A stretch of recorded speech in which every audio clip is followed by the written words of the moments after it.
had that, but I've had it a couple times. I had it in college, and I had it again tonight. So, I mean, it got real quiet at the end, and for me, I wanted to hear those FU chants again. I loved it. I watched every minute of this. I used to watch Reggie I absolutely love the narrative that's building. But, Nick, what do you make of Trae playing the villain in Game 1 at the Garden? Oh, listen, if people haven't watched the Hawks, I just want Knicks fans to understand something. I'm sure they do understand it after last night. You are going to hate him. And it's not because he told the crowd to be quiet. It's because he plays an infuriating brand of basketball. It's effective, and he's excellent, but his stop-start drawing fouls, if the refs, to me, this is the series that's going to be most determined by the officials. And you saw late in the game, they were giving him the calls, and he got to the line, which is what set up the Hawks to be in position to win it on the end. And you get afraid of how you can guard him. You get afraid of getting behind him because if most guys, when they get past you, try to go to the basket, he gets past you just so he can stop in front of you. He gets past you and then immediately stops and jumps, so you run into him and he goes to the free throw line. So he's going to talk trash, he's going to remind you of Reggie Miller, and he's going to have the added part, Wilds, of getting these foul calls. It's like a skinny, thin-haired James Harden, where you're like, oh my God, this guy's driving me nuts. And so I just think Knicks fans, if this series goes long, he is going to become the most hated opponent since Reggie. There's no doubt about it because of the style that he plays.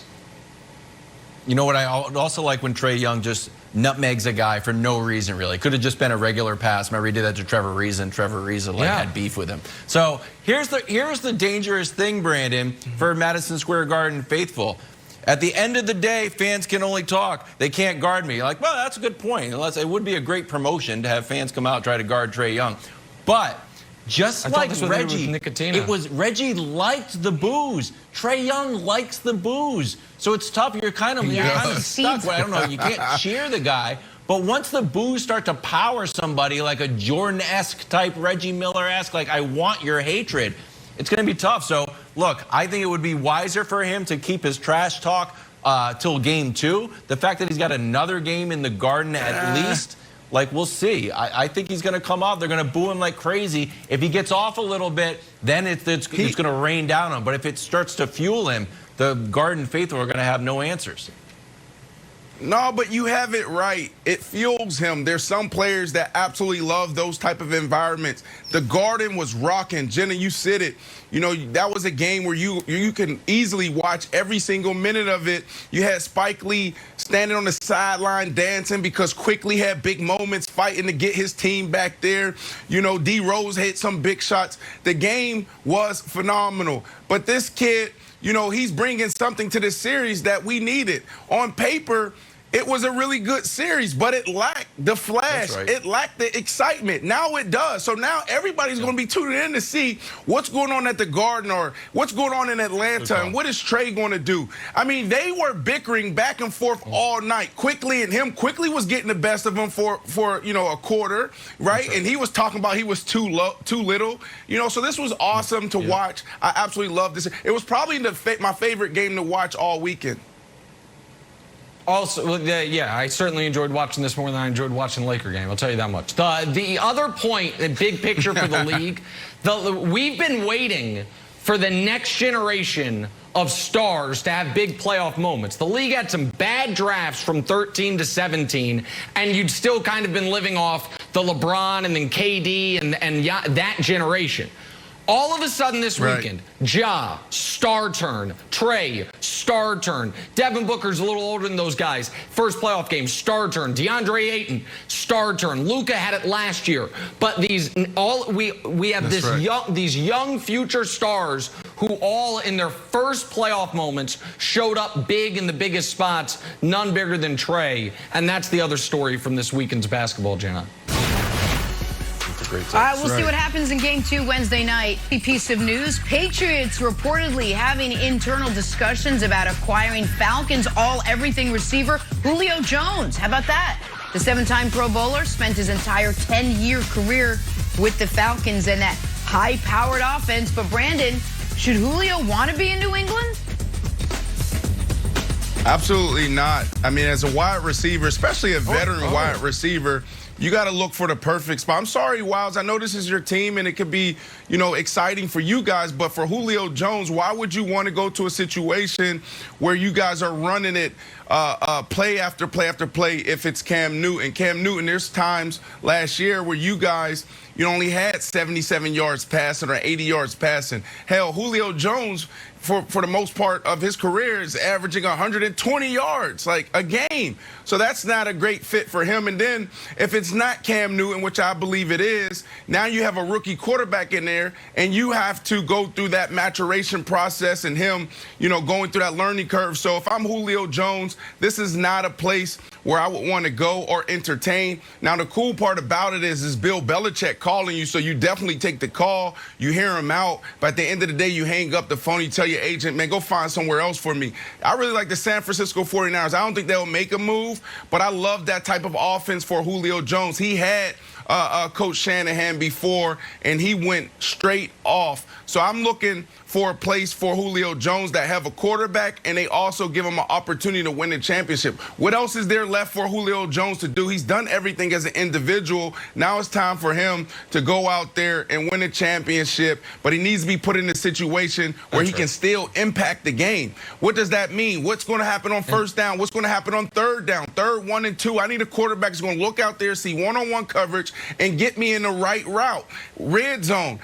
Julio Jones for years been getting crushed for not being able to put up huge numbers in the red zone. So I need an offensive coordinator. I need a quarterback that's going to put me in the right spot when I get to the red zone so I can impact the game that way. We're talking about 10-plus touchdowns, and this is not the right spot. I'm sorry, KW, but the Patriots is not a great landing spot for Julio. Well, so here's the thing. I'm not as certain as Brandon that the Patriots offense next year is going to look like the Patriots offense from last year, because they seem to change it up depending on personnel. And obviously last year they had a quarterback that was, to me, pretty clearly injured and no real weapons. And even though they made some major investments this offseason, their wide receiver depth chart still goes Nelson Aguilar, Kendrick Bourne, Jacoby Myers. So they obviously could use a true number one. But I agree with Brandon otherwise in this regard. New England, the reason that in the past guys would consider going there is like, oh, I want to play for a championship. New England this year is playing for a championship, a division championship. That's their ceiling, is maybe the Bills regress, they come up, and you can win the AFC East. But with or without Julio Wilds, they can't win the Super Bowl. So if you are Julio and you do want to move on, it's the only thing left. So I don't think going up to New England for him seems super attractive when there's uncertainty at quarterback and their best case scenario like the 9th best team in football. Okay, but if I'm Julio Jones and I'm looking around, I'm like, oh, I'd like to go to the Bucs, but they're overloaded. I'd like to go to the Chiefs. They throw the ball around a lot. They're overloaded. The Packers doesn't seem to be interested in adding another weapon for Aaron Rodgers. I'm like, oh, Packers. What about Bill Belichick?